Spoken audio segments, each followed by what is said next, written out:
Hey, J.L.T. Leonard, what's up? Dr. Walsh here. September 24th, The Psychology of Aging. Before we get into that, I want to applaud all of you for doing a great job on Critical Thinking Assignment 1. You did a really fantastic job.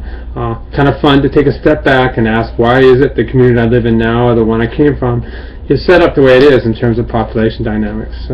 When I was in my late 20s, my wife was in her early 20s, we moved into Hermosa Beach. Everybody in Hermosa Beach was that same age. Okay, it was a very central place in terms of colleges and the workplace.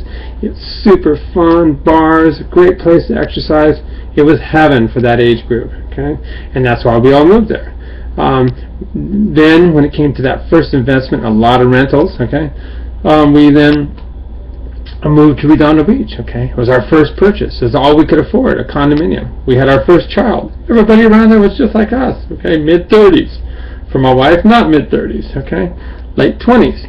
And then we got more and more income. Okay, we were able to afford a larger house.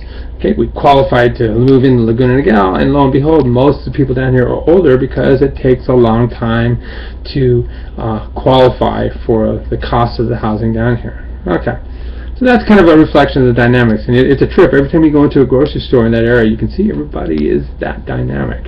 So grocery stores are a great readout of population dynamics. Okay,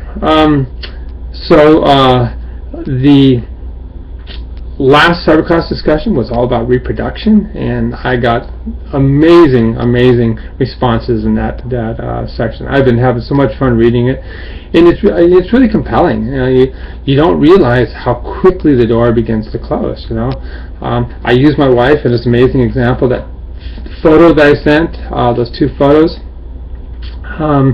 are just so characteristic. They picture the scenario so well. I don't know if you noticed the one picture where she's in her pregnancy dress going to work. Like I said, she was an attorney running a giant legal department, and there's the 5-year-old holding onto her leg saying, "Mom, do not leave me at daycare. I want to go home with you." Imagine how that tears at your heart. And this is something that women have to deal with. And she was 37, as indicated. She was on that downward slide of fertility, and so we had to go to higher levels of technology in order to get Matt, my oldest, a younger brother, Dave. So these are a lot of kind of decisions, moral and ethical decisions that you have to make as a couple, that women really have to take. The burden is mostly on women, and I obviously am incredibly privileged to have married an amazingly brilliant person, hardworking and caring, and so that's why, with her permission, I was able to use her example. So I hope that got you thinking, because all of you are going to confront this issue as you go through your careers. Alrighty, so we now move on to the psychology of aging. We see that processing speed slows, and so this is the fluid intelligence, how quickly we can acquire new knowledge and incorporate it into our intellect circuitry. And we see this is the biggest change, and it's very frustrating for people as they get older, having to deal with technology, because the speed of processing is much slower. And that's why, as long as you're successful, I hire people like you guys to figure out the technology and then guide me through it. So, but either way, given enough time, old people can still handle it. We acquire more and more intellect as we get older, and this is the wisdom component that allows us oftentimes to make better decisions.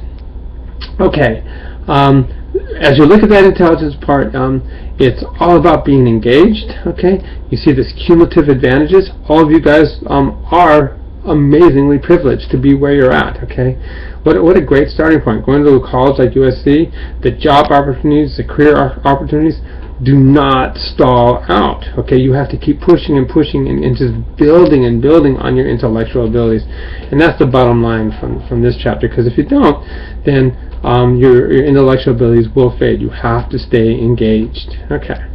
Personalities is the next section, and as you see, personality is stable. If you're neurotic now, if you're agreeable now, if you're an extrovert now, you will be that way later.